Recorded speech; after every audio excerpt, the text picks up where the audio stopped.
نماز ختم ہونے والی ہے، اب التحیات پڑھتے ہوئے آئے، التحیات للہ والصلوات والطیبات السلام، کیا کہو گے؟ السلام علیکہ، کا مطلب ہوتا ہے آپ، السلام علیکہ کا مطلب ہوا آپ پر سلام ہو۔ اور اتنا ہی نہیں، ایھا النبی، اے نبی، سامنے والے کو اے کہہ کر کے پکارتے ہیں۔ اے کر کے کس کو پکارتے ہیں؟ جو سامنے ہو۔ السلام علیکہ ایھا النبی، اے نبی آپ پر سلام ہو۔ اب یہاں تم نہیں سوچو گے کہ نبی یہاں نہیں ہے تو سلام تمہارے التحیات میں بدل لو، آج سے التحیات کا سلام بدل لو۔ یوں کہو، میں سکھا بھی دیتا ہوں، السلام علیہ، وہاں کہو علیہ، یعنی سلام ان پر ہو۔ تمہارا نبی جو تمہارے سامنے نہیں ہے تم ایسے سلام کرو۔ سنیوں کا نبی ان کے سامنے ہم کہیں گے السلام علیکہ، اے نبی آپ پر سلامتی ہو۔ صحابہ نے بھی یہی کہا، تابعین نے بھی یہی کہا، اولیاء کاملین نے بھی یہی کہا، فقہاء نے بھی یہی کہا، محدثین نے بھی یہی کہا، سب پوری امت نے حضور کو سلام پیش کیا۔ کیسے؟ اے نبی آپ پر سلامتی ہو۔ اس کا مطلب ہے وہ عقیدہ رکھ کر سلام کر رہے تھے، نمازوں کے وقت نبی کو حاضر و ناظر تسلیم کرنا ہوگا۔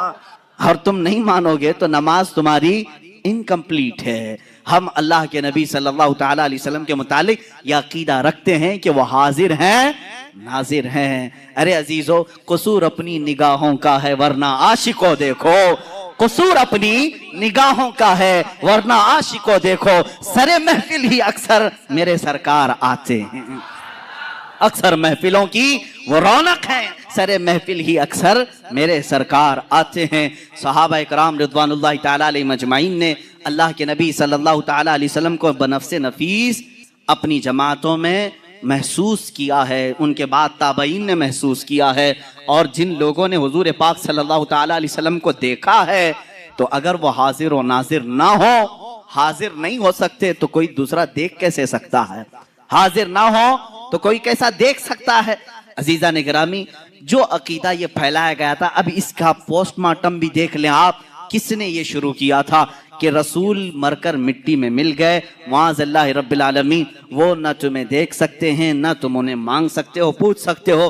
کل جو بات میں نے بتائی تھی، مستشرقین جو یہود و نصارہ اسلام کو پڑھتے ہیں اور اسلام میں شک و شبہ ڈالنے کی کوشش کرتے ہیں، انہوں نے یہ شوشہ چھوڑا تھا تاکہ امت رسول سے دور ہو جائے، اس لیے کہ تمہارے اندر جو سب سے بڑا پاورفل اور سب سے بڑا مضبوط عقیدہ جو ہے وہ اپنے رسول کو لے کر کے ہے۔ اس لیے کہ یہودی اس بات کا اعتراف کرتے ہیں، انہیں مار دو، انہیں قتل کر دو، ان کے گھر لوٹ دو، ان کو جلا وطن کرو، یہ سب برداشت کرتے ہیں، لیکن یہ اپنے نبی کی عظمت پر آئی ہوئی بات کو برداشت نہیں کرتے۔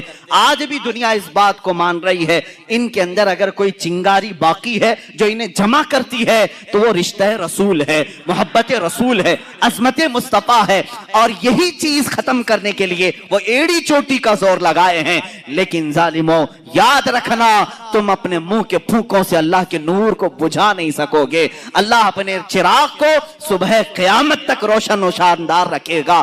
رسول کریم صلی اللہ تعالیٰ علیہ وسلم کی محبت و عقیدت دنیا میں ہمیشہ باقی رہے گی، چاہے لوگ بکتے ہوں بک جائیں، ٹوٹتے ہوں ٹوٹ جائیں۔ آج ہی کسی صاحب نے میرے سامنے یہ تذکرہ کیا، آئندہ آنے والے حالات بڑے خراب ہیں، لوگوں کو خریدا جا رہا ہے، اپنی پارٹی میں لینے کے لیے پیسوں کی لالچ دی جا رہی ہے، عہدے دیے جا رہے ہیں۔ میں کہتا ہوں میاں ہونے دو، جتنا تلچھٹ ہے، جتنا کچرا ہے، چھٹنے دو، اس لیے کہ اللہ رب العزت کا یہ اصول ہے، وہ اپنے نبی کے غلام بالکل پیور رکھنا چاہتا ہے، وہ خالص رکھنا چاہتا ہے۔ جو بچے گا وہ یہاں بھی ساتھ رہے گا، وہاں بھی ساتھ رہے گا۔ میرے عزیزو، تم اپنے مقدر کا فیصلہ کر لو، بکنے والوں میں ہو یا رسول پاک پر مٹنے والوں میں ہو۔ تم اپنی زندگی کا فیصلہ سیکھ لو، چند سکوں میں اپنے آپ کو بیچ دو گے یا جنت کے نام پر اپنے رسول پر اپنی گردن فدا کرو گے۔ دونوں آپشن تمہارے پاس آج ہیں۔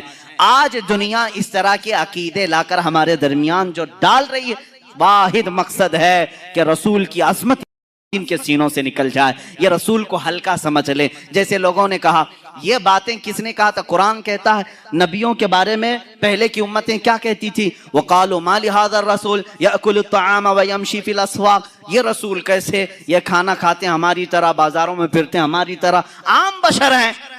انہوں نے یہی کہا تھا پہلے کی کفار و مشرکین نے. آج بھی ان کی بولی کچھ لوگ بول رہے ہیں رسول کچھ خاص نہیں ہیں، ویسی ہیں جیسے انسان تھے، ان کو الگ سے کوئی پاور نہیں تھا، الگ ان کا کوئی اختیار نہیں تھا. جب تم یہ عقیدہ ذہن میں رکھو گے تو پھر بات کہاں آئے گی؟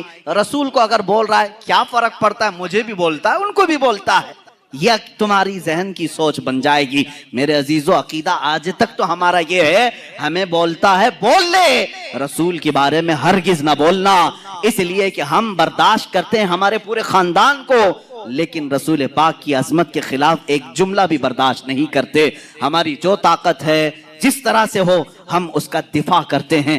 ابھی سننے میں یہ آ رہا ہے فرانس کی حکومت نے پھر رسول پاک صلی اللہ تعالیٰ علیہ وسلم کے گستاخی کے کارٹون بنانے اور توہین آمیز لہجے میں حضور پاک صلی اللہ علیہ وسلم پر ڈسکس کرنے کے یہ مناظر عام کیے. کسی بلڈنگ پر انہوں نے ایک خاکہ لگایا، اسکول میں ایک ٹیچر وہاں پر حضور کے سکیچ بناتا تھا، کارٹون بناتا تھا، اور وہ تو جہنم واصل ہو گیا.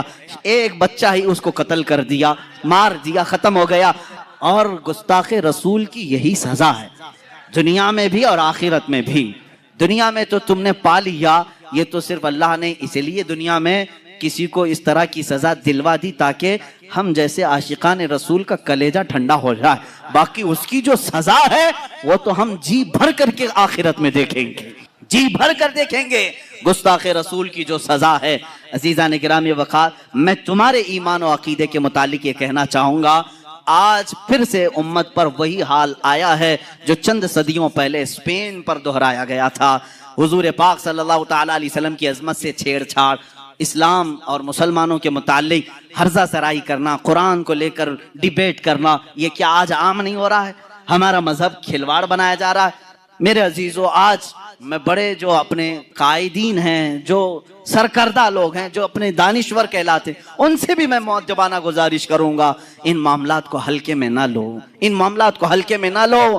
تمہاری داستان تک نہ رہے گی داستانوں میں، نہ سنبھلو گے تو مٹ جاؤ گے ہندی مسلمانوں، تمہاری داستان تک نہ رہے گی داستانوں میں. تمہیں اقبال نے بہت پہلے ہی یہ میسج دیا تھا، نہیں تیرا نشیمن قصر سلطانی کے گنبد پر، تو شاہین ہے بسیرا کر پہاڑوں کی چٹانوں میں. تمہاری وہ جگہ نہیں ہے جو آج انہوں نے مقرر کر رکھی ہے. تم عظمت رسول کے قائل ہو، محبت رسول کے قائل ہو، اپنے نبی کے لیے تن من دھن سب کی قربانی کو گوارا ہی نہیں بلکہ پیش کرتے ہو. یہ ہمیشہ سے یاد رہے، چند چیزوں پر گیدڑ بھبکی آتی رہے گی اور ڈر کر بھاگنا نہیں. ایک بات سمجھ لیں، رسول پاک صلی اللہ تعالیٰ علیہ وسلم کے لیے ہماری یہ گردن حاضر ہے حضور پاک کے لیے، اور اس لیے حاضر ہے کہ یہ بہت ہی ہلکا، یعنی ہماری گردن تو ایک ہلکی بوجھ ہی ہے، میں تو سمجھتا ہوں کندھوں پر ایک بوجھ ہے اور کچھ نہیں ہے. لیکن جب یہ میرے آقا صلی اللہ تعالیٰ علیہ وسلم کی عظمت کے لیے نکل جائے، یہی ہلکی گردن ہمیں جنت بھی پہنچا سکتی ہے. سودا کرنا ہو تو عشق رسول کا سودا اسی پر ہوگا، وصول ہو جائے گی زندگی انشاءاللہ العزیز. میں عشق رسول اور محبت رسول کے متعلق صرف یہی آگاہ کرنا چاہوں گا، اب جو میلاد آئے گی ہم تحفظ عقائد اہل سنت اور ناموس رسالت کی عظمت پر ہی میلاد منائیں گے. جیسے ہی آپ کھلے میدان میں سورج جب چمک رہا ہو لکڑی گاڑیں گے تو اس کا سایہ پڑے گا. یہ دوپہر کے بعد کی بات. اب دیکھیں سایہ جو ہے کتنا پڑ رہا ہے، اب وہ آپ کو ناپنا پڑے گا. میں نہیں ہوں، لکڑی لگائی، اس کے بعد سایہ یہاں تک آیا، کبھی یہاں تک آیا، کبھی یہاں. دیکھتے ہوں گے نا آپ، دوپہر کے وقت چھوٹا سایہ رہتا ہے اور کبھی بڑھتے بڑھتے لمبا بھی ہو جاتا ہے. آپ پریکٹیکلی اس کو دیکھ سکتے ہیں. آپ نے یہ لکڑی لگا کر کے سائے کو دیکھا اور وہاں نشان لگا دی. اب اس لکڑی کو نکال کر کے ناپ کے دیکھیں کہ اس لکڑی کے کتنے گنا زیادہ یہ سایہ ہوا ہے. ایک سایہ اس کا اصلی سایہ ہے، یعنی 6 انچ کی لکڑی ہے تو 6 انچ کا سایہ اس کا اوریجنل سایہ. اس کے آگے جو بڑھا وہ دگنا سے گنا کہتے ہیں، یعنی ڈبل ٹریبل ہو گیا.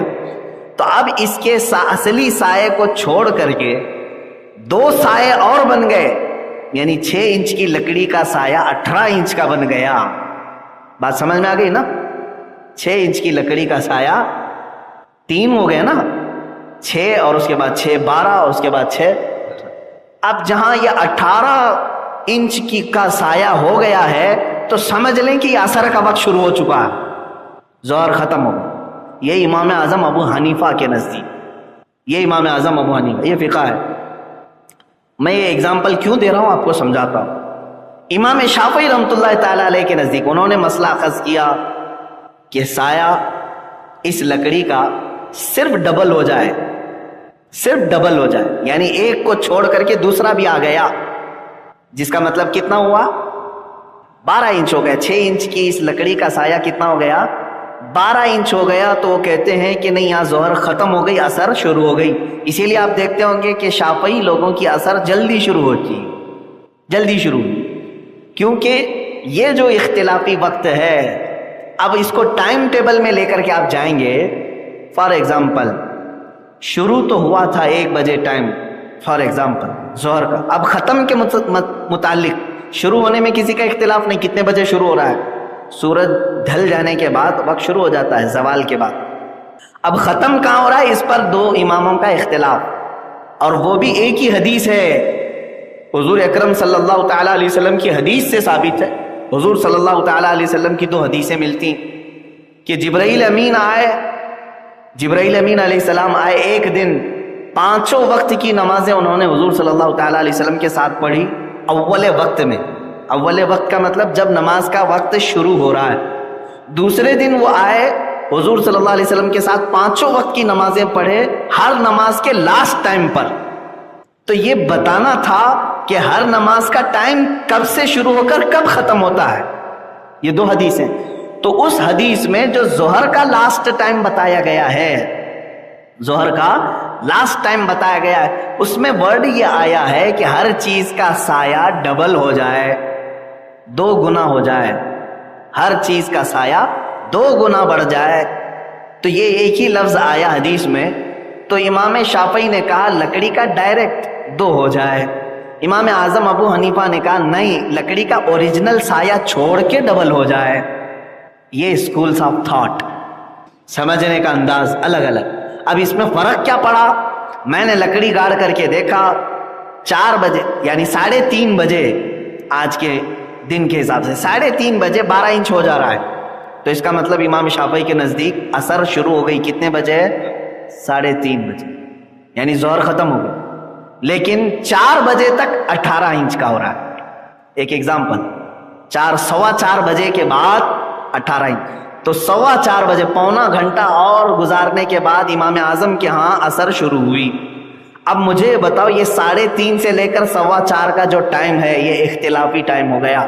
امام شافعی کے نزدیک وہ اثر کا ٹائم ہے، اور امام اعظم ابو حنیفہ کے نزدیک ابھی وہ ظہر ہی چل رہی ہے۔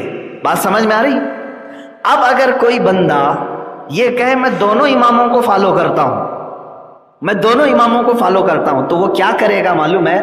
3:30 بجے کے بعد آئے گا، ظہر پڑھ لے گا امام اعظم کے نزدیک، ابھی ظہر چل رہی ہے نا، 4:15 بجے تک ظہر چلے گی، تو امام اعظم کے فقہ پر وہ ظہر پڑھے گا 3:30 کے بعد، 3:35 3:40 پہ ظہر پڑھے گا، اور پھر فوراً کھڑے ہو کر کے اثر بھی شروع کر دے گا کہ نہیں، امام شافعی کا وسر کا وقت شروع ہو چکا ہے۔ تو وہ اپنی طبیعت کو اس میں داخل کرے گا۔ اس لیے میرے عزیزو، عوام الناس کس کو فالو کریں، کس کو فالو کریں؟ آپ کون سے امام کی تقلید کریں؟ یہی مسئلہ میں بتانا چاہ رہا تھا۔ علماء اور محدثین اور فقہاء نے فرمایا ہر جگہ کے عوام کے لیے مسئلہ یہ ہے کہ جس فقہ کے علماء ان کے علاقے میں زیادہ ہیں اسی فقہ کو فالو کرے۔ بات سمجھ میں آ رہی؟ آپ کے علاقے میں اگر امام اعظم ابو حنیفہ کی تقلید کرنے والے علماء زیادہ ہوں تو عوام بھی وہی فقہ کو فالو کرے، اس لیے کہ تم ڈائریکٹ مسائل نہیں سمجھ سکو گے۔ اگر کہیں پیچیدگی آئے گی تو پوچھو گے کس سے؟ امام اعظم سے، امام اعظم ابو حنیفہ سے پوچھو گے جا کر؟ نہیں، بلکہ تمہارے دور زمانے میں موجود جو علماء ہیں انہی سے سوال کرو گے۔ آپ اتر پردیش میں رہنے والا، کوئی یو پی میں رہنے والا، اکثر علماء، جتنے بھی علماء ہیں وہاں سب حنفی ہیں، سب حنفی ہیں، فقہ حنفی کو ماننے والے۔ وہاں کوئی اٹھا اور کہا کہ نہیں میں آج سے شافعی بن جاتا ہوں، امام شافعی کو فالو کرو، تو اس کی اتنی کیپیسٹی نہیں کہ نماز کے مسائل، روزے کے مسائل، حج کے مسائل وہ امام شافعی کے کہاں سے ڈھونڈ کر کے لائے گا؟ پھر علماء کے پاس اسے جانا پڑے گا۔ تو وہاں جو موجود علماء ہیں وہ فقہ حنفی کے علماء ہیں۔